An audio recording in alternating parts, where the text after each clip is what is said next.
नमस्कार दोस्तों, परमा एजुकेशन के यूट्यूब चैनल पे आप सभी भाई बहनों का स्वागत करते हैं। आज बात करेंगे हिंदी के बहुत ही महत्वपूर्ण प्रश्नों पे, जो हर बार की तरह इस बार भी प्रश्न रखे गए हैं। लेकिन हर बार की तरह इस बार के प्रश्न जो हैं थोड़े कठिन हैं, तो सभी प्रश्नों को एकदम अच्छे से समझ के उस प्रश्नों का दीजिए। आप लोगों को कुछ प्रश्न ऐसे लगेंगे जो एकदम सरल है, लेकिन उसके बाद प्रश्नों का संख्या जो है, जो क्रम है, वो हार्ड होता चला जाएगा। आप लोगों के समझ के स्तर के अनुसार वो प्रश्नों को रखे गए हैं। तो बता दें कि जो भाई बहन हमारे चैनल पे नए हैं और अभी तक हमारे चैनल को सब्सक्राइब नहीं किया है, तो पहले जाके परमा एजुकेशन चैनल को क्या करिए, सब्सक्राइब करिए। यूट्यूब में सर्च करिए, सब्सक्राइब करने के बाद क्या करिए, बेल आइकन का बटन जरूर दबाएं, ताकि लाइव आने पर आप लोगों के पास एक नोटिफिकेशन पहुंच जाए। और क्या करिए, धीरे से अपने ग्रुप में क्या करिए, जल्दी से एक बार ग्रुप में अपने शेयर कर दीजिए, ताकि अधिक से अधिक लोग हमारे चैनल से जुड़ सकें। शुरू करते हैं यहाँ पे पहले प्रश्न से, और बता दें कि कल के उत्तर आप लोगों के गलत आए हैं।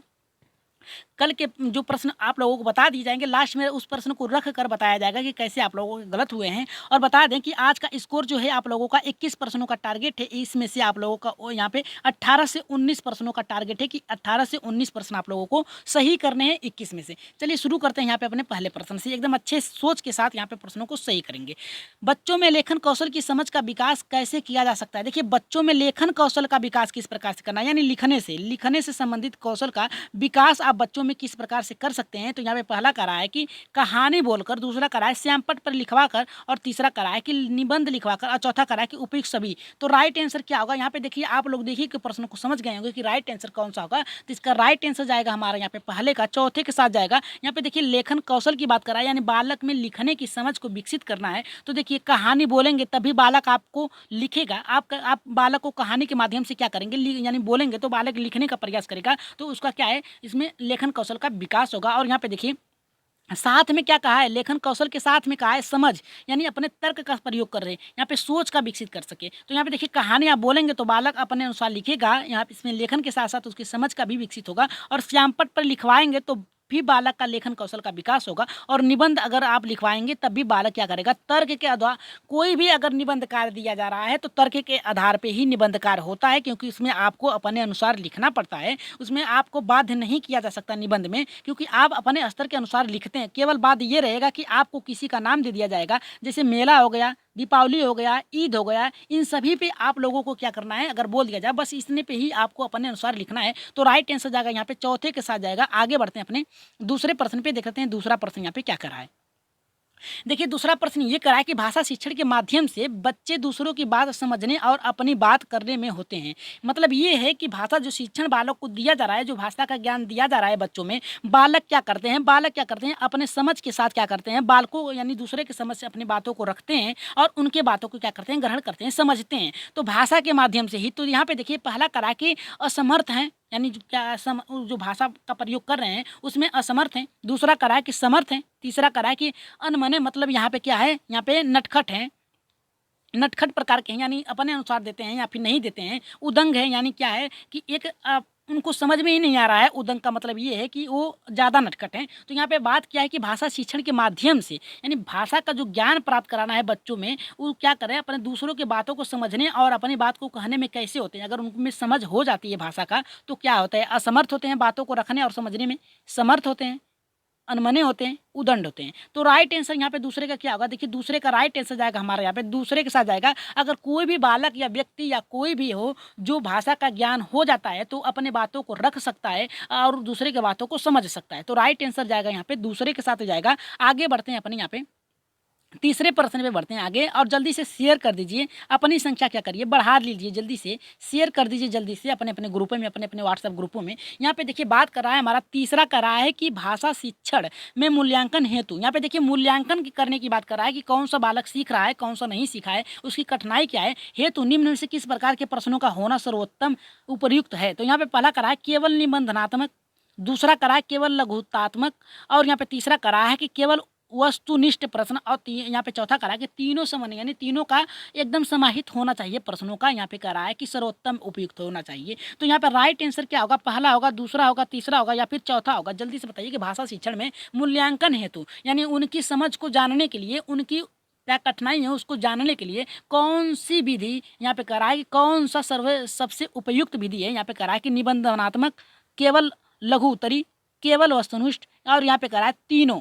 तो राइट आंसर यहाँ पे क्या होगा, देखिए राइट आंसर जाएगा हमारा यहाँ पे चौथे के साथ जाएगा, तीनों का समन्वय होना चाहिए। देखिए निबंध के द्वारा भी बालक में क्या करते हैं, तर्क के द्वारा तर्क करते हैं, विचार करते हैं, नए नए शब्दों का निर्माण करते हैं यहाँ पे निबंध में। तो क्या होता है, उनके आकलन का बहुत ही उपयुक्त तरीका होता है। और लघु उत्तरी में भी अपने, देखिए लघु उत्तरी का मतलब ये है कि कुछ छोटे प्रश्न होते हैं, कुछ बड़े प्रश्न होते हैं, उसमें बालक क्या होता है, अपने स्तर के अनुसार लिखता है। और केवल यहाँ पे देखिए वस्तुनिष्ठ, वस्तुनिष्ठ का मतलब ये है जो इस समय आप लोगों को क्लास कर रहे हैं, एक ऑप्शन है, ऑप्शन के बाद चार यहाँ पे एक प्रश्न है, चार ऑप्शन है, इसी को कहा जाता है यहाँ पे वस्तुनिष्ठ प्रश्न। तो यहाँ पे राइट आंसर कौन सा होगा, देखिए राइट आंसर जाएगा यहाँ पे चौथे के साथ जाएगा। आगे बढ़ते हैं चौथे प्रश्न पे, देख लेते हैं चौथा प्रश्न यहाँ पे क्या करा है। देखिए चौथा प्रश्न ये करा है कि बच्चों के भाषा विकास की क्रमिक प्रगति का रिकॉर्ड रखने में कौन सा सर्वाधिक सहायक है। देखिए बालक यानी बालक कितनी गति से सीख रहा है और क्या सीखा है बालक, और उसकी प्रगति को रिकॉर्ड करने के लिए कौन सा सहायक है। पहला यहाँ पर करा शिक्षक डायरी, पोर्टफोलियो,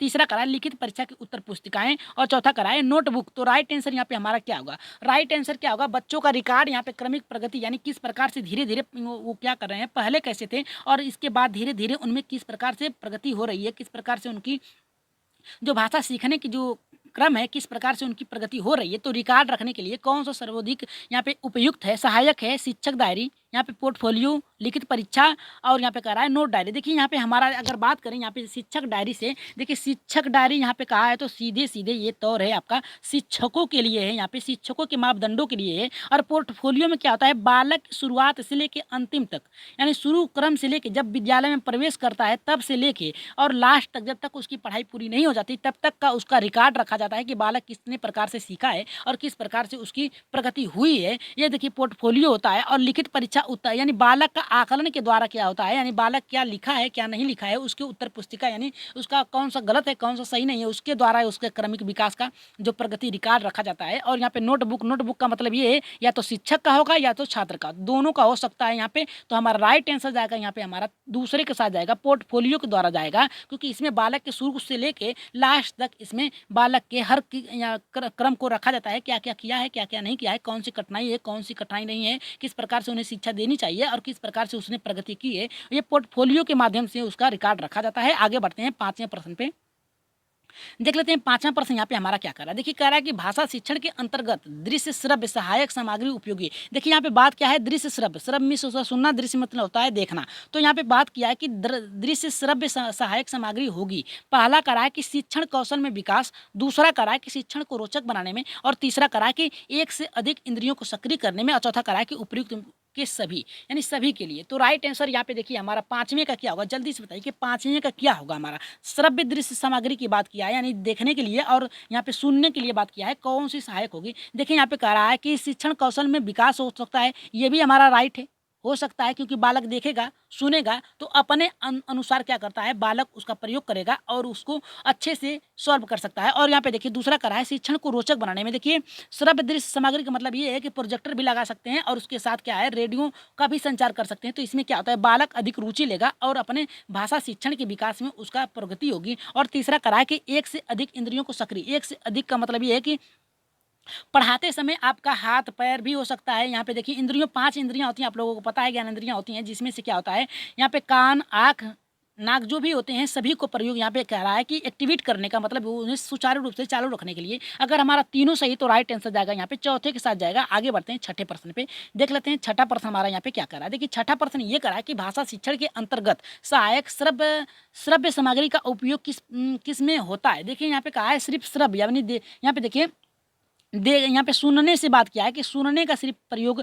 उपयोग किसमें होता है। यहाँ पे करा है कि शुद्ध उच्चारण करने में, दूसरा करा है शुद्ध लिखने में, तीसरा करा है शुद्ध पढ़ने में, और चौथा करा है कि इनमें से कोई नहीं। याद रखिएगा यहाँ पे देखिए आप लोगों को फंसा सकता है प्रश्न। आप देखिए जल्दी जल्दी में प्रश्न पढ़ते हैं तो क्या होता है श्रव्य दृश्य पढ़ लेते हैं, जबकि यहाँ पे केवल एक ही दिया है, यहाँ पे श्रव्य दिया है। श्रव्य में से होता है सुनना, अदृश्य में से होता है देखना। तो यहाँ पे सुनने से बात किया है तो राइट आंसर क्या होगा हमारा, यहाँ पे पहला होगा, दूसरा होगा, तीसरा होगा या फिर चौथा। छठे का राइट आंसर क्या होगा, देखिए यहाँ पे राइट आंसर जाएगा हमारा यहाँ पे पहले के साथ जाएगा, क्योंकि यहाँ पे सुनने की बात क्या है, सुनकर बालक क्या करता है शुद्ध उच्चारण करने में सहायक होता है। यानी सुनने यानी देखिए सुनकर बालक क्या करता है बातों को रख सकता है और अपने जो उनकी भावनाएं हैं उसे प्रकट कर सकता है। यहाँ पे देखिए लिखने से नहीं होगा, यहाँ पे देखिए लिखने से नहीं, यहाँ पे बात किया है हमारा सुनने से, तो शुद्ध पढ़ने से भी नहीं हो सकता, यहाँ पे सुनने से केवल बात किया है, तो उच्चारण से। तो यहाँ पे राइट आंसर जाएगा यहाँ पे हमारा छठे का पहले के साथ जाएगा। आगे बढ़ते हैं 7वें प्रश्न पे, देख लेते हैं 7वां प्रश्न यहाँ पे क्या कर रहा है। देखिए 7वां प्रश्न ये करा है, कक्षा में किसी वस्तु का वास्तविक स्वरूप चित्र द्वारा स्पष्ट किया जाना संभव न होने की स्थिति में प्रयोग करना उचित है। अब बात किया है कि कक्षा में किसी वस्तु का वास्तविक स्वरूप, यानी कोई है वस्तु, उसका जो वास्तविक स्वरूप है यानी जो दिखाई दे रहा है, चित्र द्वारा स्पष्ट किया जाना संभव न होने की स्थिति में क्या करें। जैसे आपको आम बनाना है और आप कक्षा में उस आम का चित्र जो है वास्तविक चित्र नहीं बना पा रहे हैं, तो वो संभावना न होने पर स्थिति में प्रयोग करेंगे। आप किसका प्रयोग करेंगे, रेखा चित्र का यहाँ पे बात करेंगे, कार्टून की, या फिर यहाँ पे चित्र विस्तारित का, और यहाँ पे चौथा करा कि प्रतिरूप का। प्रतिरूप का मतलब ये है मॉडल का। जैसे क्या होता है कि यहाँ पे देखिए हम आपको अगर देखिए वास्तविक का मतलब ये है जो उस समय वर्तमान में हो, मतलब ये है कि अगर आपको बाइक के बारे में पढ़ाना है, या फिर यहाँ पे 4 व्हीलर के बारे में पढ़ाना है, या फिर जो भी है, या फिर मान लीजिए आपको कार के बारे में पढ़ाना है, ठीक है, कार के बारे में पढ़ाना है और उस समय उपस्थित नहीं है बालकों की समझ, तो आप क्या करेंगे इसके बारे में ये बताइए हमको कि क्या करेंगे इसके लिए। तो आप यही नहीं करेंगे, रेखा चित्र के माध्यम से नहीं पढ़ाएंगे ना, क्योंकि रेखा चित्र के माध्यम से कि रेखा खींचेंगे। कार्टून के माध्यम से क्या होगा, कार्टून के माध्यम से नहीं बालक सीख सकते। यहाँ पे चित्र विस्तारित मतलब क्या है, फैलाना, यानी अलग अलग चित्रों को दिखाना, ये नहीं होगा। मॉडल दिखा सकते हैं कि देखिए कार ऐसी होती है, 4 व्हीलर ऐसी होती है। प्रतिरूप इसका आंसर होगा हमारा 7वें का राइट आंसर जाएगा हमारा यहाँ पे चौथे के साथ जाएगा, क्योंकि आप किसी का मॉडल दिखा के बालकों को ज्ञान में वर्धन कर सकते हैं। तो राइट आंसर जाएगा यहाँ पे चौथे के साथ जाएगा। विस्तारित नहीं होगा, याद रखिएगा। विस्तारित का मतलब होता है अलग अलग बांटना, विस्तारित मीन्स होता है बांट कर दिखाना। तो बांट कर नहीं, हमें मॉडल के द्वारा दिखा सकते हैं, बालक उससे ज्ञान प्राप्त कर सकते हैं।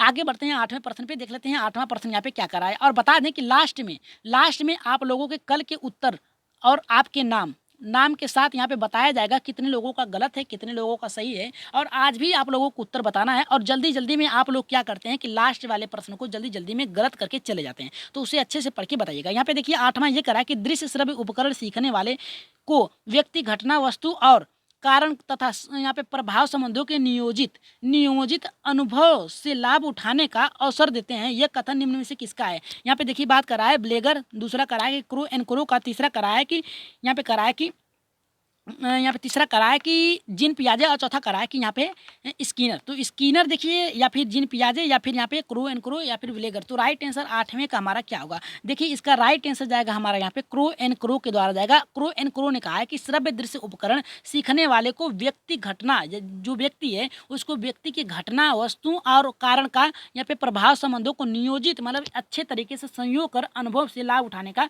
अवसर देते हैं। मतलब ये है कि आप किसी वस्तु को, घटना को देखते हैं, किसी वस्तु को देखते हैं, तो अपने मस्तिष्क में क्या करते हैं, उससे संयोज लेते हैं। मतलब यह है कि आपके मस्तिष्क में वो बैठ जाता है और उसका प्रयोग करके आप आगे उसका लाभ उठा सकते हैं। तो ये किसने कहा है, तो यहाँ पे क्रू एंड क्रू ने कहा है, यहाँ पे नियोजित करने की बात कहा है। तो चलिए आगे बढ़ते हैं अपने 9वें प्रश्न पे, देख लेते हैं 9वां प्रश्न यहाँ पे हमारा क्या कह रहा है।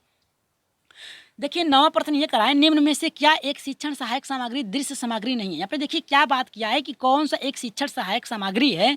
शिक्षक सहायक सामग्री एक की बात किया है, कौन सा एक शिक्षण सहायक सामग्री है जो दृश्य सामग्री नहीं है, यानी देखने से संबंधित नहीं है। दृश्य में होता है देखना होता है, और देखने से संबंधित क्या नहीं है। तो यहाँ पे देखिए हमारा पहला कहा है कि श्यामपट, रेखा चित्र, यहाँ पे मुख चित्र, और यहाँ पे कह रहा है रेडियो। तो राइट आंसर हमारा क्या होगा, जल्दी से बताइए कि राइट आंसर हमारा यहाँ पे क्या होगा। देखिए पहला कह रहा है कि श्यामपट। देखिए श्यामपट पे आप देखते हैं, क्या करते हैं, देखते हैं, तो ये आपका किस में आ जाएगा, श्रव्य में यहाँ पे आ जाएगा, दृश्य में आ जाएगा, ठीक है, दृश्य में आ जाएगा। और यहाँ पे देखिए रेखा चित्र का भी निर्माण करेंगे तब भी दृश्य में आ जाएगा। मूक चित्र का मतलब ये है कि आप जो कोई फोटो देख रहे हैं या फिर कोई वस्तु देख रहे हैं वो भी आपका दृश्य में आ जाएगा। लेकिन रेडियो में क्या करते हैं, आप केवल सुनते हैं। तो राइट आंसर जाएगा यहाँ पे हमारा चौथे के साथ जाएगा। रेडियो में आप केवल सुन सकते हैं, इसका प्रयोग केवल सुनने में किया जा सकता है। और यहाँ पे बात क्या है, दृश्य नहीं है। तो राइट आंसर हमारे यहाँ पे चौथे के साथ जाएगा। रेडियो आपका दृश्य नहीं है, श्रव्य है। आगे बढ़ते हैं 10वें प्रश्न पे, देख लेते हैं 10वां प्रश्न यहाँ पे हमारा क्या कर रहा है। और एक बार फिर कहेंगे कि जिन भाई बहनों ने अभी तक हमारे चैनल को सब्सक्राइब नहीं किया है तो क्या करिए, सब्सक्राइब करने के साथ साथ घंटे का बटन जरूर दबाएं, ताकि लाइव आने पर आप लोगों के पास एक नोटिफिकेशन पहुंच जाए। और अपने अपने व्हाट्सएप ग्रुपों में एक बार शेयर जरूर कर दीजिए, ताकि अच्छे से सभी लोग इस प्रश्नों को रिपीट कर सकें। यहाँ पे देखिए 10वां हमारा ये करा है कि कोई छात्र अपने घर पर स्वयं ही कंप्यूटर चला रहा है, तब किस रूप में कंप्यूटर कार्य करेगा। मतलब ये कि देखिए यहाँ पे कोई व्यक्ति की बात नहीं किया है, छात्र की बात किया है। याद रखिएगा, छात्र की बात किया है, यानी पढ़ने वाले छात्र से बात किया है, न कि व्यक्ति से बात किया है। तो यहाँ पे पहला करा है कि मशीन के रूप में, दूसरा शिक्षक के रूप में, तीसरा मशीन एवं शिक्षक दोनों के रूप में, और चौथा करा है कि उपयुक्त में से किसी भी रूप में नहीं। तो राइट आंसर यहाँ पे क्या होगा? अगर एक छात्र है, घर पर पढ़ रहा है, मान लीजिए आप जिस समय इस समय पढ़ रहे हैं, मान लीजिए आपका मोबाइल है, मोबाइल में ही आप इसको कंप्यूटर मान लीजिए, तो इस समय आपका मोबाइल क्या कार्य कर रहा है, क्या कार्य कर रहा है ये बताइए। आप चला कर सीख रहे हैं तो मशीन का कार्य कर रहा है, शिक्षक के रूप में कार्य कर रहा है, मशीन एवं शिक्षक दोनों के रूप में कार्य कर रहा है, और चौथा ये करा है कि उपयुक्त में से कोई नहीं। तो राइट आंसर यहाँ पे 10वें का क्या होगा? देखिए 10वें का जो राइट आंसर जाएगा यहाँ पे तीसरे के साथ जाएगा, हमारा राइट आंसर होगा तीसरे के साथ में जाएगा। क्योंकि ये देखिए जो कंप्यूटर आप चला रहे हैं वो एक मशीन है, याद रखिएगा। और मशीन के द्वारा आप ज्ञान प्राप्त कर रहे हैं, तो शिक्षक का भी कार्य कर रहा है। क्या कर रहा है? शिक्षक का भी कार्य कर रहा है वो। तो शिक्षक और मशीन का एक क्या है? दोनों का रूप है। तो राइट आंसर जाएगा यहाँ पे हमारा तीसरे के साथ जाएगा। आशा करते हैं ये प्रश्न आप लोगों को समझ में आ गया होगा। आगे बढ़ते हैं 11वें प्रश्न पे, देख लेते हैं 11 का हमारा यहाँ पे प्रश्न क्या करा है। देखिए करा है कि निम्न में से क्या एक उपचारात्मक शिक्षण का एकमात्र लक्ष्य है। देखिए उपचारात्मक शिक्षण का एकमात्र लक्ष्य पूछा है, केवल एकमात्र। पहला करा है कि बच्चों की अधिगम में से संबंधित समस्याओं को हल करना। दूसरा करा है कि बच्चों की अधिगम से संबंधित समस्याओं को बढ़ाना। यहाँ पे बढ़ाने की बात कहा है, पढ़ने की नहीं, बढ़ाने की बात किया है। और तीसरा करा है बच्चों की अधिगम से संबंधित समस्याओं पर ध्यान न देना। और चौथा करा है उपयुक्त सभी। तो राइट आंसर हमारा यहाँ पे क्या होगा? जल्दी से बताइए कि राइट आंसर क्या होगा। देखिए अगर हम लोग इस प्रश्नों को सॉल्व करें तो यहाँ पे देखिए बढ़ाने की बात कर रहा है। अगर बढ़ाने की बात कर रहा है तो ये हमारा गलत है, क्योंकि बालक की समस्याओं को आप सॉल्व करेंगे, निरीक्षण करेंगे, इसके बाद उसका उपचारात्मक कार्य करेंगे, यानी हल करने की, समस्याओं को हल करने का प्रयास करेंगे। अगर दूसरा हमारा गलत है तो चौथा भी हमारा गलत हो गया। बचा हमारा यहाँ पे पहला और तीसरा। तो राइट आंसर क्या होगा? देखिए राइट आंसर जाएगा यहाँ पे पहले के साथ जाएगा, हमारा तीसरा गलत है, क्योंकि यहाँ पे ध्यान नहीं देने की बात किया है। अगर आप एक शिक्षक है तो छात्रों की क्या करेंगे? कठिनाई को जानने के बाद क्या करेंगे? उसके स्तर के अनुसार उसे उपचारात्मक कार्य देंगे, जिससे कि वो प्रश्नों को सॉल्व कर सके।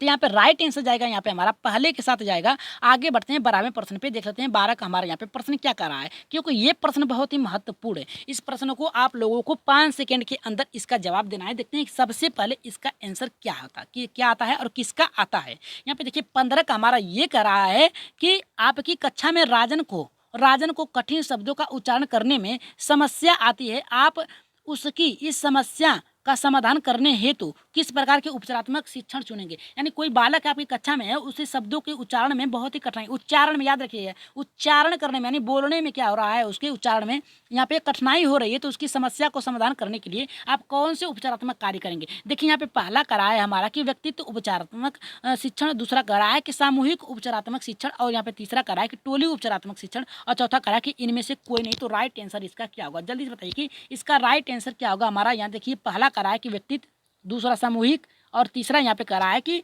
टोली उपचारात्मक, और यहाँ पे देखिए चौथा करा है कि इनमें से कोई नहीं। तो राइट आंसर इसका क्या होगा? जल्दी से बताइए 12 का राइट आंसर क्या होगा। देखिए 12 का राइट आंसर जो जाएगा यहाँ पे पहले के साथ जाएगा, याद रखिएगा पहले के साथ जाएगा हमारा। यहाँ पे राइट आंसर जाएगा यहाँ पे पहले के साथ जाएगा, जो हमारा राइट आंसर था पहले के साथ गया था। और 11 का आप लोगों को बता दें कि इसका राइट आंसर था पहला था, और यहाँ पे 12 का जो राइट आंसर हमारा यहाँ पे है पहला ही होगा इसका भी। तो राइट आंसर पहला होगा, क्योंकि यहाँ पे व्यक्तित्व मतलब ये है कि उनके जो उपचार हैं, जो उसका जो कठिनाई है उसको दूर करेंगे। सामूहिक का मतलब ये नहीं कि सभी बालकों का देखिए कठिनाई नहीं हो सकती। अगर समूह में भी हैं तो किसी बालक का क्या होता है, कठिनाई होती है किसी प्रश्न को सॉल्व करने के लिए। तो वो देखिए समूह में कुछ प्रश्न जो होते हैं आप उपचारात्मक कार्य नहीं दे सकते। मान लीजिए कि किसी का यहाँ पे कॉपी पेन पे, याद रखिएगा सीधे यहाँ पे कहने का मतलब ये है कि अगर आप पढ़ रहे हैं और कोई सॉल्व आप प्रश्न गलत किए हैं तो आप उसको शिक्षक के पास ले जाएंगे, तो उसको देखिए क्या करेगा, व्यक्तित्व यहाँ पे करा के व्यक्तित्व उपचार है, मतलब उसके ही प्रश्नों को सॉल्व करेंगे, न कि दूसरे के। तो यहाँ पे देखिए राइट आंसर जाएगा यहाँ पे पहले के साथ जाएगा। समूह का मतलब यानी सभी की कठिनाई हो तब करना होता है, और टोली का मतलब ये है कि आपकी एक ग्रुप है। टोली का मतलब ये ग्रुप होता है, और समूह का मतलब होता है सभी को साथ लेकर। तो यहाँ पर राइट आंसर जो गया था हमारा यहाँ पे पहले के साथ गया था, राइट आंसर पहला होगा। आगे बढ़ते हैं 13वें प्रश्न पे, देख लेते हैं 13 का हमारा यहाँ पे प्रश्न क्या कर रहा है। देखिए अच्छा प्रश्न है, इसे थोड़ा समझ के उत्तर दीजिएगा। यहाँ पे कह रहा है कि भाषा शिक्षण में उपचारात्मक उतनी ही अच्छा होगी जितना कि निदान। निदान का मतलब ये है कि कठिनाई का पता लगाकर उपचार करना। देखिए निदान निदान का कार्य होता है कठिनाई को जानना और उसके बाद उपचार कार्य करना। ठीक है, पहले निदान आता है फिर उपचार आता है। निदान आप निरीक्षण के माध्यम से करेंगे, उपचार निरीक्षण के बाद करेंगे। तो यहाँ पे देखिए हमारा राइट आंसर क्या होगा। पहला बुरा हो सकता है, दूसरा समान हो सकता है, तीसरा अच्छा हो सकता है और चौथा शून्य। शून्य का मतलब एकदम भी नहीं हो सकता। तो राइट आंसर हमारा यहाँ पे क्या होगा, जल्दी से बताइए। 13 का राइट आंसर हमारा यहाँ पे क्या होगा। देखिए राइट आंसर जाएगा यहाँ पे तीसरे के साथ जाएगा अच्छा होगा। भाषा शिक्षण में उपचारात्मक उतना ही अच्छा होगा जितना निदान। देखिए निदान का मतलब ये है कि पहले बालक की निरीक्षण करेंगे आप, क्या कठिनाई क्या नहीं है, उसके बाद उपचार कार्य करेंगे। उपचार कार्य जो होता है हमेशा सकारात्मक होता है। तो हमारा राइट आंसर जाएगा यहाँ पे तीसरे के साथ जाएगा। आगे बढ़ते हैं अपने 14 प्रश्न पे, देख लेते हैं 14 का हमारा यहाँ पे ऑप्शन क्या कर रहा है। देखिए 14 का प्रश्न ये कर रहा है कि निम्न में से क्या उपचारात्मक शिक्षण हेतु हेतु एक समस्या नहीं है। देखिए उपचारात्मक शिक्षण हेतु समस्या नहीं की बात किया है, तो कौन सी समस्या नहीं है। पहला करा कि सीमा का कक्षा में शिक्षण कार्य के दौरान ध्यान पूर्वक ना सुनना। दूसरा करा है कि संजय का पाठ्य पुस्तक को प्रभावपूर्ण तरीके से पढ़ना। और तीसरा करा है कि नीलम का पढ़ते समय वर्तनी संबंधित अशुद्धियों का प्रयोग करना। चौथा करा है कि उपयुक्त सभी। तो 14 का राइट आंसर हमारा क्या होगा, जल्दी से बताइए कि यहाँ पे राइट आंसर क्या होगा। देखिए यहाँ पे बात क्या है, समस्या नहीं है।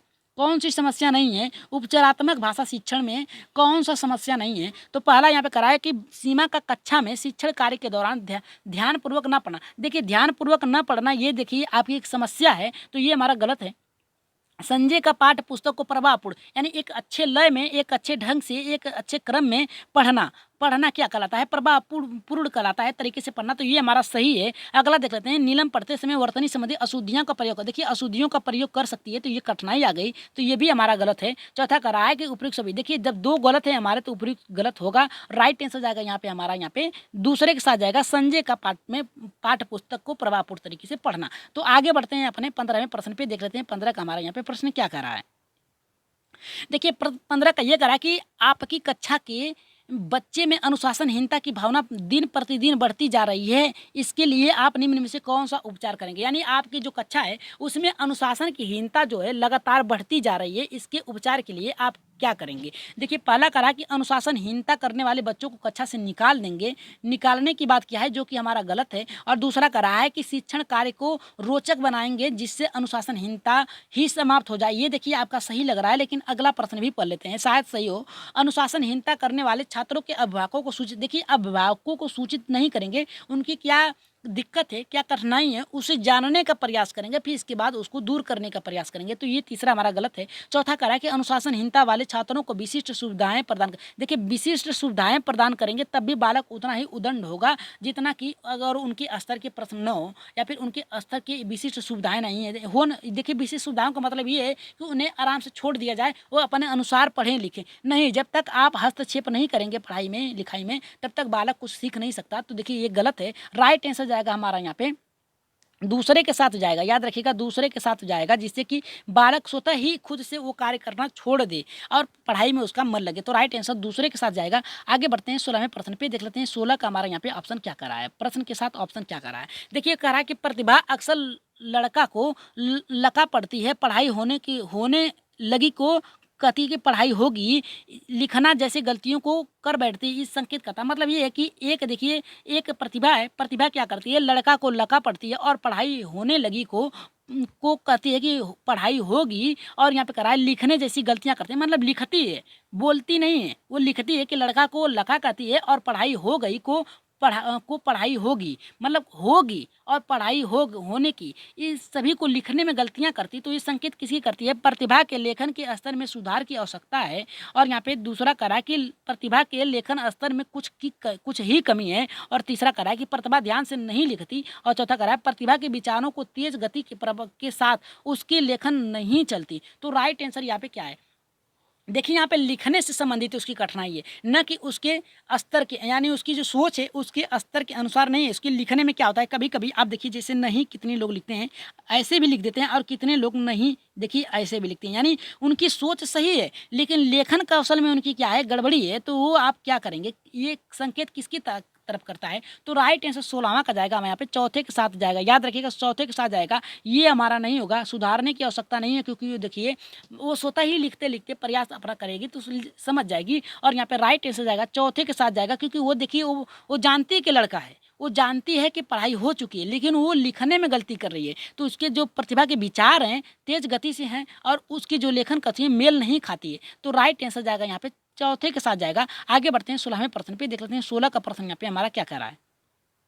देखिए 16 का प्रश्न ये कह रहा है, तमिल भाषी आंगलर यहाँ पे आयंगर घर को घर कहता है, भाषा शिक्षक के रूप में आप क्या करेंगे। देखिए मतलब कहने का मतलब ये है कि देखिए कह रहा है कि तमिल भाषा का एक लड़का है जिसका नाम यांगर है, वो घर को घर कहता है, भाषा शिक्षक के रूप में आप क्या करेंगे। पहला कह रहा है कि यांगर आंगर को क्या करेंगे, बताएंगे कि सही शब्द घर है। और यहाँ पे दूसरा कह रहा है कि घर शब्द का बार बार उच्चारण करवाएंगे। तीसरा कह रहा है कि दोनों भाषाओं का तुलनात्मक अध्ययन करते हुए महाप्राण ध्वनियों से युक्त भाषिक सामग्री का प्रयोग करेंगे। चौथा कह रहा है कि उसकी गलती के लिए डांटेंगे। देखिए डांटेंगे नहीं, उसे समझाएंगे, उसका जो कठिनाई उसे जानकर उसे दूर करने का प्रयास करेंगे। तो हमारा चौथा गलत है। और आयंगर को बताएंगे कि सही शब्द घर है, बताने का सही तरीका है, लेकिन यहाँ पे देखिए समूह में बताएंगे। आप कहाँ बताएंगे, समूह में बताएंगे, तो ये भी हमारा गलत हो गया। और उच्चारण करवाएंगे, देखिए बार बार उच्चारण करवाने से कुछ नहीं होगा। आप क्या करेंगे, दोनों भाषाओं का तुलनात्मक अध्ययन, मतलब क्या है कि कौन सी मात्रा कहाँ, देखिए महाप्राण ध्वनियों की बात कराए कि किस समय कहाँ प्रयोग क्या करना है और कौन सी मात्रा का प्रयोग कहाँ करना है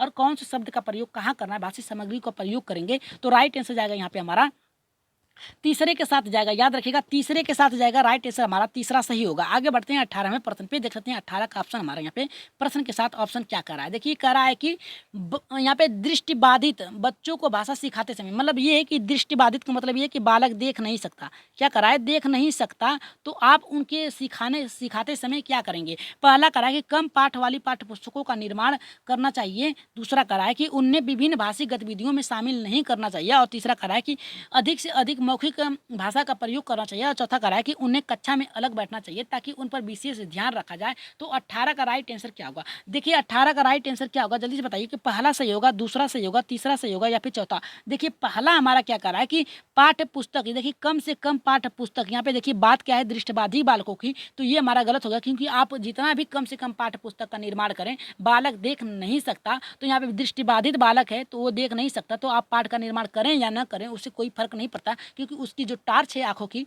वो जलेगी ही नहीं और उस पर फोकस नहीं पड़ेगा आपके पाठ पुस्तक पे। अगर उसकी टॉर्च में अंधेरा है, सेल ही नहीं है, तो देखेगा कैसे बार के। तो ये देखिए हमारा गलत है। और यहाँ पे दूसरा करा है कि उन्हें विभिन्न भाषिक गतिविधियों में शामिल नहीं करना चाहिए, उन्हें हर में शामिल करना चाहिए ताकि उनका मनोबल ऊंचा हो सके, रुचि ले सकें। और यहाँ पे तीसरा करा है कि अधिक से अधिक मौखिक का मतलब ये है कि बालक देख नहीं सकता, आप क्या करेंगे अधिक से अधिक बोलकर उन्हें बताएंगे कि देखिए ये शब्द ये है और इनका प्रयोग यहाँ होता है, और ये उसे क्या करेंगे प्रत्यक्ष उनको अनुभव यानी छुआ कर उन्हें अनुभव कराने की बात करेंगे। और यहाँ पे मौखिक की बात किया है तो राइट आंसर जाएगा तीसरे के साथ जाएगा। चलिए आगे बढ़ते हैं अपने 18% तीसरे के साथ जाएगा हमारा राइट आंसर, चौथा नहीं होगा ना ही दूसरा होगा। और देखिए यहाँ पे 19 का बात किया है हमारा कि द्वितीय भाषा, यहाँ पे देखिए द्वितीय होगा यहाँ पे द्वितीय भाषा के रूप में हिंदी सिखाने का मुख्य उद्देश्य क्या था। यानी दूसरी भाषा के रूप में, यानी देखिए एक मातृभाषा होती है, एक उनकी प्रथम भाषा होती है, द्वितीय भाषा होती है। द्वितीय भाषा मतलब ये है कि अगर कोई बालक यहाँ पे तमिल से है और उसकी भाषा तमिल है और उसके साथ उसे हिंदी पढ़ाना है, तो मुख्य उद्देश्य उसका क्या होगा। तो यहाँ पे देखिए पहला हमारा यहाँ पे कह रहा है कि यहाँ पे पहला करा है कि मानक हिंदी लिखने में निपुणता प्राप्त करना, और दूसरा करा है कि हिंदी और अपनी मातृभाषा के अंतर को कंठस्थ करना, और यहाँ पे तीसरा करा है कि हिंदी के व्याकरण पर अधिकार प्राप्त करना, और चौथा करा है कि दैनिक जीवन में हिंदी में समझने तथा बोलने की क्षमता का विकास करना। तो देखिए यहाँ पे बात क्या है निपुणता से मतलब ये है कि आप उसे एकदम जान गए गहन। कोई भी व्यक्ति हो, कोई भी बच्चा हो, कोई भी व्यक्ति या बच्चा हो, वो क्या करता है जब तक जिंदा रहता है तब तक कुछ न कुछ सीखता है, उसे पूर्ण रूप से ज्ञान प्राप्त नहीं हो सकता। तो ये देखिए गलत है हमारा। और तीसरा का दूसरा करा है कि हिंदी में अपने देखिए कंठस्थ करने की बात किया है, रटने पे बात किया है, तो ये हमारा गलत है। तीसरा करा है कि हिंदी के व्याकरण, देखिए व्याकरण का भी बात किया है, अधिकार प्राप्त करने की बात किया है कि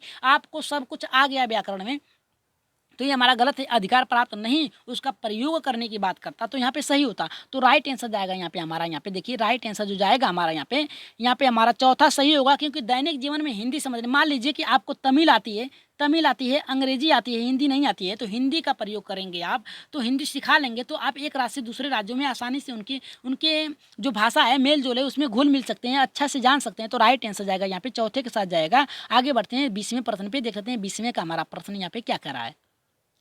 याद रखिएगा अभी आप लोगों के नाम और आपके उत्तर कल के बताए जाएंगे, और उसके पहले जो क्लास चलाई गई थी लाइव क्लास, उसमें आप लोगों के उत्तर गलत थे। चौथे पे आप लोगों ने बताया है या फिर दूसरे पे बताया है, जबकि उसका उत्तर पहला था। तो आज भी आप लोगों को उत्तर बताएंगे, और बता दें कि आपको 21 में से आप लोगों का टारगेट यहाँ पे 18 से 19 हुआ या नहीं हुआ है, उसे लास्ट में बता दीजिएगा। यहाँ पे देखिए 20वां करा कि एक भाषा शिक्षक के लिए सर्वाधिक महत्वपूर्ण क्या है। पहला करा है कि भाषा का पाठ्य पुस्तक, दूसरा बच्चों को भाषा प्रयोग के अवसर उपलब्ध कराना, तीसरा करा है भाषा का आकलन, और चौथा करा है कि भाषा की त्रुटियों के प्रति कठोर रवैया। देखिए कठोर रवैया अपनाने की बात कर रहा है, तो ये हमारा गलत है। जहाँ पर भी आप लोगों को लगे कि इस पे अधिकार प्राप्त करने की बात कर रहा है या फिर उस पर दबाव डालने की बात कर रहा है, कठोर की बात कर रहा है, तो ये आपका गलत होगा। तो बता दें कि ये देखिए ये ऑप्शन आपका चौथा गलत है। तीसरा भाषा का आकलन की बात किया है, तो देखिए भाषा का आकलन की बात किया, आकलन मतलब उसका भाषा का आप क्या करें, या आकलन मतलब उसे जान सके कि कौन सा उसका कठिनाई है कौन सा नहीं है। तो देखिए ये गलत है, यहाँ पे गलत है। अगर यहाँ पे ये सही हो सकता, लेकिन यहाँ पे अगर ये आपका ऑप्शन ना होता, बच्चों को भाषा प्रयोग के अवसर, अवसर का मतलब ये है कि अधिक से अधिक उन्हें अवसर प्रयोग करने की बात करिए, यानी आपस में चर्चा परिचर्चा और आमोद प्रमोद के द्वारा आपस में बात करें, अवसर दें, तो उनकी क्या होती है भाषा जो होती है और उनकी बहुत ही अच्छी सुनिश्चित तरीके से सीख सकते हैं। और यहाँ पे देखिए पाठ्य पुस्तक से कुछ लेना देना नहीं है। राइट आंसर जाएगा यहाँ पे हमारा दूसरे के साथ जाएगा। आगे बढ़ते हैं अपने अंतिम प्रश्न पे, देख लेते हैं अंतिम प्रश्न क्या करा है। देखिए अंतिम प्रश्न ये करा है, बहुत ही महत्वपूर्ण है। ये देखिए प्रश्न करा है कि भाषा विकास के संबंध में कौन सा कथन सही नहीं है। यहाँ पे देखिए नहीं की बात किया, याद रखिएगा, और इसका उत्तर आप लोगों को देना है। यहाँ पे देखिए पहला करा है भाषा विकास व्यक्ति निरपेक्ष होता है, और यहाँ पे दूसरा करा है कि बड़ों का संपर्क भाषा विकास की गति को तीव्र कर देता है, और यहाँ पे तीसरा करा है कि भाषा विकास व्यक्ति सापेक्ष होता है, और यहाँ पे चौथा करा कि भाषाई यहाँ पे प्रारंभिक भाषाई परिवेश की समृद्धि मानसिक विकास में सहायक होती है। देखिए ये हमको लगता है कि आप लोग गलत करेंगे इसका उत्तर आप लोग कमेंट बॉक्स में बताएंगे, और देखते हैं कितने लोगों का सही होता है। हमको लगता है यहाँ पे 80 से 85% लोगों का क्या होगा, यहाँ पे उत्तर ये गलत होगा। तो चलिए देख लेते हैं इसका उत्तर कितने लोगों का सही होगा, अगले क्लास में देखेंगे। लेकिन बता दें यहाँ पे नहीं का प्रयोग किया है, तो कौन सा सही होगा, पहला, दूसरा, तीसरा या फिर चौथा। इसका उत्तर आप लोग कमेंट बॉक्स में 21 का जरूर बताइएगा। सभी लोगों से रिक्वेस्ट है कि सभी लोग 21 का उत्तर कमेंट बॉक्स में जरूर बताइएगा, और बता दें कि कल के उत्तर आप लोगों को अभी दिखाया जा रहा है और कौन सा ऑप्शन था कल का। और जिन भाई बहनों ने अभी तक हमारे चैनल को सब्सक्राइब नहीं किया है, तो आप लोगों से निवेदन है कि जल्दी से क्या करिए, परमा एजुकेशन चैनल को क्या करिए, सब्सक्राइब करने के साथ साथ बेल आइकन का बटन जरूर दबाएं, ताकि लाइव आने पर आप लोगों के पास एक नोटिफिकेशन पहुंच जाए। और अपने अपने ग्रुपों में लास्ट में क्या करिए, शेयर कर दीजिएगा, ताकि जिनका छूट गया है वो लोग देख लेंगे। अब बात करेंगे कल के प्रश्नों के जो आप लोगों का गलत हुआ था। देखिए हमने आप लोगों को बताया था, एक ट्रिक बताया था आप लोगों को, और वही ट्रिक के माध्यम से इस प्रश्न को सही करेंगे। क्योंकि आप लोग बता दें कि देखिए आप लोगों का चौथा यहाँ पे दूसरा आप लोगों का सही आया है, दूसरा आप लोगों का सही आया है, जबकि उत्तर इसका होगा, अभी बता रहे हैं कि कौन सा सही होगा उत्तर। अभी आप लोग कहेंगे कि हाँ, देखिए यहाँ पे कह रहा है कि द्वितीय भाषा शिक्षण की तुलनात्मक विधि। देखिए तुलनात्मक विधि में याद रखिएगा जो प्रश्न में दिया हो, अगर वही ऑप्शन में आ जाए तो वो आपका गलत है। तो ये देखिए चौथा हमारा गलत हो गया। अब बचा हमारा यहाँ पे 3। अब देखिए यहाँ पे बात क्या है, तुलनात्मक की बात किया है और द्वितीय भाषा की बात किया है। अब देखिए सिद्धांत प्रणाली की बात किया है। देखिए सिद्धांत का मतलब ये है कि किसी भी प्रश्न को उस सिद्धांत के माध्यम से आप उसका निर्वाह करेंगे, सिद्धांत के माध्यम से। लेकिन यहाँ पे देखिए द्वितीय भाषा का प्रयोग किया, याद रखिएगा द्वितीय भाषा मतलब ये है कि एक से अधिक भाषा का प्रयोग किया है। देखिए द्वितीय भाषा यही न हुआ कि आप एक भाषा का प्रयोग कर रहे हैं और उसके अलावा भी एक प्रश्न का आप एक दूसरी भाषा का प्रयोग कर रहे हैं। तो राइट आंसर क्या होगा, देखिए यहाँ पर राइट आंसर जाएगा यहाँ पे पहले के साथ जाएगा व्यतिरेक। व्यतिरेक का मतलब है एक से अधिक प्रश्नों, एक से अधिक भाषाओं का प्रयोग करना। तो यहाँ पे देखिए दूसरा होगा द्वितीय करा है, द्वितीय भाषा है शिक्षण में तुलनात्मक, तुलना करने की बात करा है। व्यतिरेक मिस होता है यहाँ पे एक से अधिक भाषा। और देखिए आपकी अगर हिंदी भाषा है, याद रखिएगा हिंदी भाषा है और अंग्रेजी भाषा है, तो इनमें क्या करना है, तुलना कर रहा है, तुलनात्मक कर रहा है, तुलनात्मक विधि है। तो यहाँ पे देखिए व्यतिरेक विधि के द्वारा होता है द्वितीय भाषा, क्योंकि एक से अधिक भाषा का प्रयोग करना व्यतिरेक विधि कराता है अलग अलग। और यहाँ पे देखिए सिद्धांत का मतलब ये होता है कि आप एक उस आधार पर चल रहे हैं। सिद्धांत का मतलब ये होता है कि कोई एक सिद्धांत, एक मार्ग हो, एक निश्चित लक्ष्य हो, उस पर आप चल रहे हैं। सिद्धांत का मतलब यही होता है ना कि सिद्धांत का मतलब कि आप उसके अनुसार चल रहे हैं। लेकिन लेकिन यहाँ पे बात क्या है, द्वितीय भाषा की बात किया है आप लोगों का, द्वितीय भाषा का बात किया है तो व्यतिरेक विधि आपका राइट आंसर होगा, जबकि आप लोगों ने देखिए क्या कहा है। देखिए अभी यहाँ पे विनीता कुमारी जी का आया है, यहाँ पे 15 का दूसरा आया है इनका राइट, जबकि आंसर था पहला उत्तर राइट था। और यहाँ पे देखिए अंकिता कुमारी जी का भी 15 का यहाँ पे आ गया है, यहाँ पे 15 का दूसरा आया है, जबकि राइट आंसर पहला था व्यतिरेक विधि। और यहाँ पे देखिए दिलीप कुमार जी का भी आया है दूसरा, जबकि दूसरा नहीं है, ये आपका गलत हुआ। देखिए तीनों लोगों का गलत हुआ, पहला इसका सही होगा व्यतिरेक विधि। और या जी का जी की इस्माइल की कुछ किया है, और यहाँ पे दिलीप कुमार जी का भी आया है, देखिए यहाँ पे दूसरा आया है, जबकि गलत है, उत्तर राइट होगा आपका व्यतिरेक विधि। और 15 का बी राइट आंसर होगा, देखिए ये गलत है आपका। अंकिता कुमारी जी का, दिलीप कुमार जी का भी फिर आया है 15 का दूसरा, जबकि ये गलत है, ये गलत है आप लोगों का। आज बता दें लगभग सभी लोगों को गलत आया है, देखिए इनका भी गलत हो गया, पूजा जी का भी गलत हो गया, और आरती पांडे यानी संजय जी का भी देखिए यहाँ पे गलत हुआ है, इनका भी दूसरा आया, जबकि राइट आंसर पहला होगा व्यतिरेक विधि। एक से अधिक भाषा का प्रयोग करना व्यतिरेक कहलाता है। और यहाँ पे देखिए आप सिद्धांत पे आप लोग मारे हैं, और देखिए यहाँ पे इनका भी गलत आया है। और यहाँ पे वैष्णो जी का भी यहाँ पे आया है कि 15 का दूसरा, जबकि पहला राइट आंसर था। और यहाँ पे आगे बढ़ते हैं 14 का, देखिए यहाँ पे बात क्या है हमारा, यहाँ पे दिलीप कुमार जी का भी देखिए 14 सही हुआ है, आपका एक गलत हो गया, तो आपका 13 सही हुआ है। आगे बढ़ते हैं अपने, यहाँ पे देखिए इनका भी आया है, फिर आया है 15 का, यहाँ पे दूसरा आया है, जबकि गलत है। और यहाँ पे देखिए 14 सही यहाँ पे कहा है कि आज, और यहाँ पे लेट हो गए थे, और कोई बात नहीं, आप यहाँ पे देखिए सभी लोगों का लगभग यहाँ पे देखिए गलत ही आया था। और यहाँ पे चारू कदम जी की आपकी आवाज़ मतलब कुछ कह रहे हैं, और बता दें कि लगभग सबका गलत आया था कल का, उससे पहले का। और यहाँ पे देखिए दिलीप का ओके बाय जा रहे हैं, तो ठीक है कोई बात नहीं, आप जाइए। और यहाँ पे देखिए आज के उत्तर दे के जाइएगा कि 21 का उत्तर क्या होगा आप लोग। और देखिए यहाँ पे पूजा जी का भी आया है दूसरा, इनका भी, रिया जी का भी आया है दूसरा। और बता दें कि लगभग सभी लोगों का गलत ही था, और रिया जी का, विनीता कुमार जी का, पूजा जी का, और पूजा जी के सभी लोगों का आया है। और यहाँ पे देखिए अब देखिए कल की क्लास में कितने लोगों का आया था। यहाँ पे देखिए हमारा यहाँ पे ये कह रहा है कि thank you sir, thank you sir कहें कि मतलब बहुत ही अच्छा था, और यहाँ पे जा रहे हैं दिलीप कुमार जी। और यहाँ पे आगे बढ़ते हैं, रिया जी का भी यहाँ पे आया है कि क्वेश्चन 9 का आंसर यहाँ पे ये बताया, देख लेंगे कि कौन सा सही होगा वहाँ पे 9वें का। और यहाँ पे बता दें कि इनका भी देखिए आया है कल का उत्तर, देखिए कल का उत्तर इन लोगों का आया है यहाँ पे कमेंट बॉक्स में, सभी लोगों का नहीं आया था। और यहाँ पे देखिए इन लोगों का आया है कमेंट बॉक्स में क्लास खत्म होने के बाद, तो इनका देखिए इतना आया है। अभी देख लेंगे हम, यहाँ पे देखिए 13 सही हुआ है इन लोगों का।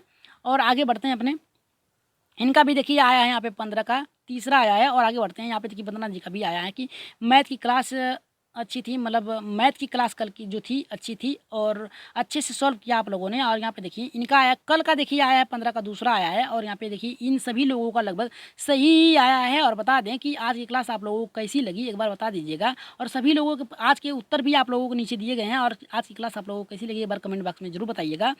और यही कहेंगे कि परीक्षा आप लोगों की कभी भी हो सकती है, तो तैयारी जारी रखिएगा। और आज की क्लास के लिए अच्छे से नोट्स बनाइएगा। और आज के लिए इतना ही, धन्यवाद, गुड नाइट।